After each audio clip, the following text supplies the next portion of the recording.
A U.S. recession happening in 2025 was at 40%. It's now up to 60%. He didn't even threaten to impose the tariffs like he did in Mexico and Canada, giving those countries time to negotiate. He just imposed them. Remember when Trump said tariffs would make America great again?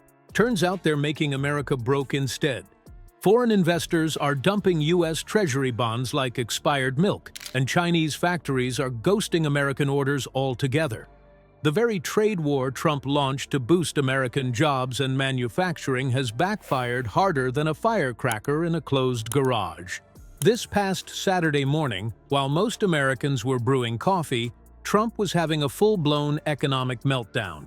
His team scrambled to reverse course on tariffs targeting iPhones and computers as the dollar took a nosedive. We're going to put about 30 different U.S. companies on a no-supply list so they can't get any of our materials that they need for their production. Underneath it all is, what's the legal term I'm looking for? Fugazi, fakakta, something a fourth grader could have come up with. The man who billed himself as an economic mastermind looked more like someone trying to put out a kitchen fire with gasoline. Let's unpack this train wreck. Trump's tariffs were supposed to be the silver bullet, punish China, bring jobs back, and make domestic production soar. Instead, they've become a self-inflicted wound. Foreign buyers have fled U.S. bonds at alarming speed, sending Treasury yields spiking. For everyday people, that's like your credit card APR doubling overnight, but on a national scale. And the dollar, it's fallen so sharply it practically needs a financial defibrillator. Analysts jokingly said it needed a Viagra prescription. And that's the clean version. When your currency can't perform, your economic strategy clearly isn't working. By the way, many U.S. manufacturers use Chinese component parts or products in their own goods. All these people back to the table, all these countries back to the table, and he'll cut a deal. Nope, he didn't cut a deal. He just imposed the tariffs. Meanwhile, Chinese factories are canceling U.S.-bound shipments entirely. Furniture, toys, electronics, basic consumer goods are no longer making their way to American ports. This isn't luxury nonsense. These are everyday items for working families. Trump promised better deals, but the only thing he's negotiated is our way out of the supply chain. The kicker? American workers aren't buying the spin. According to a Washington Post poll, 57% of manufacturing workers believe the tariffs are hurting their careers, not helping. And 59% say their companies are worse off because of them. These aren't liberal elites in McAfee's. These are the same blue-collar voters Trump claimed to champion. Consumer confidence is in free fall, down 4 consecutive months. The University of Michigan reports inflation expectations hitting 6.7%, a level not seen since 1981. A U.S. recession happening in 2025 was at 40%. It's now up to 60%. He didn't even threaten to impose the tariffs like he did in Mexico and Canada, giving those countries time to negotiate. He just imposed them. We've officially time-traveled to the economic chaos of the early Reagan years, but with more tweets and worse hair. The housing market isn't faring much better. Mortgage rates are exploding, putting home ownership out of reach for first-time buyers.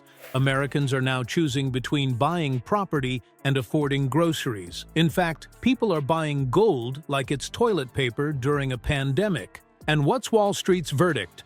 Panic. Bond markets crashed. The dollar weakened.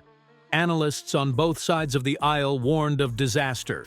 Even the Wall Street Journal, typically a GOP-friendly outlet, revealed Trump was using tariff powers that legally belong to Congress. Yes, the law and order president may have broken the law to unleash economic chaos.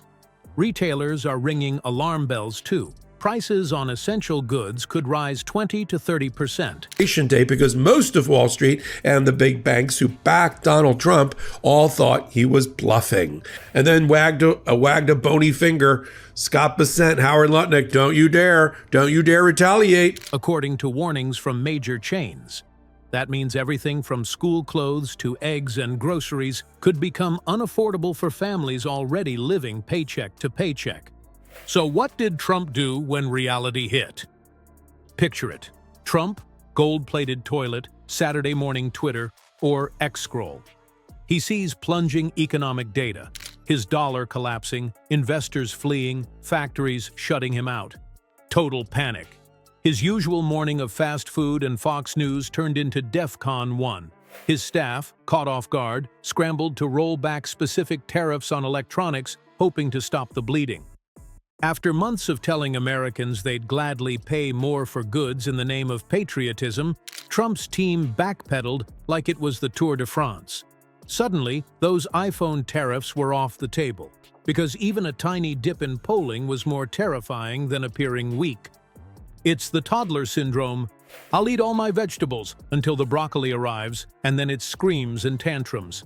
Trump's America First plan evaporated the moment it threatened his popularity. The result? A policy U-turn so sharp it gave Wall Street whiplash. What makes this even more absurd is that the Wall Street Journal confirmed Trump didn't even have the legal authority to impose the tariffs in the first place. The Constitution gives that power to Congress, not the president. So not only was the plan economically disastrous, it may have been unconstitutional too. And regular Americans? They're getting crushed. A $400,000 house now costs hundreds more per month thanks to higher interest rates. The dream of owning a home is fading, and more young people are facing the prospect of moving back in with their parents, assuming their parents can still afford the house. Trump's team, desperate to spin the disaster, claimed this was part of a grander strategy. "Oh, we meant to crash the economy. Totally intentional." It's like setting your kitchen on fire and claiming it was all part of your soup recipe. The public isn't buying it. That same Washington Post poll shows over half of Americans now disapprove of Trump's economic policy. When people feel the pinch in their wallets, they start connecting dots, and those dots all point to the Oval Office. And it's not just workers and economists waving red flags. Retailers are slashing inventory. Brands that rely on Chinese goods are bracing for price hikes and shortages. Everyday items could soon become unaffordable. When even dollar stores start charging $5 for a basic toy, you know the situation is dire. Yet somehow Trump's circle insists it's all going according to plan. They say economic pain is necessary for long-term gains. The problem is those gains never seem to materialize. Instead, we get policy reversals, confusion, and a White House so reactive it might as well be run via Magic 8-Ball. Trump's own contradictions are piling up. One day, tariffs are a patriotic duty. The next, they're hurting businesses, so they're rolled back. It's political whiplash masquerading as strategy. The same administration that boasted about economic genius is now improvising in real time and doing a poor job of hiding it. Meanwhile, the Republican Party's reputation as the party of economic competence is crumbling. For years, they marketed themselves as sober fiscal hawks. Now their figurehead is turning economic theory into live-action chaos. Cutting deficits has been replaced by setting the kitchen on fire and blaming the smoke detector. And then there's the latest poll from the Wall Street Journal showing 52% of Americans disapprove of Trump's economic policies. An embarrassing statistic for a party that built its brand on business know-how. Turns out, voters don't like paying more for less. They don't like economic uncertainty, price hikes, or chaotic policy. And they certainly don't like watching their financial stability disappear while the president rage tweets about how unfair everyone is to him.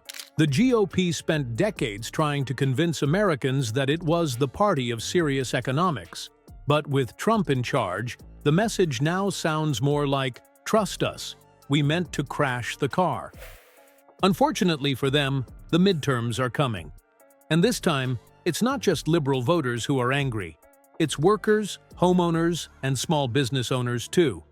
Because no matter how many excuses the White House makes, when everyday Americans open their wallets and feel the pain, they know who to blame. And all the gold toilets in the world won't change that.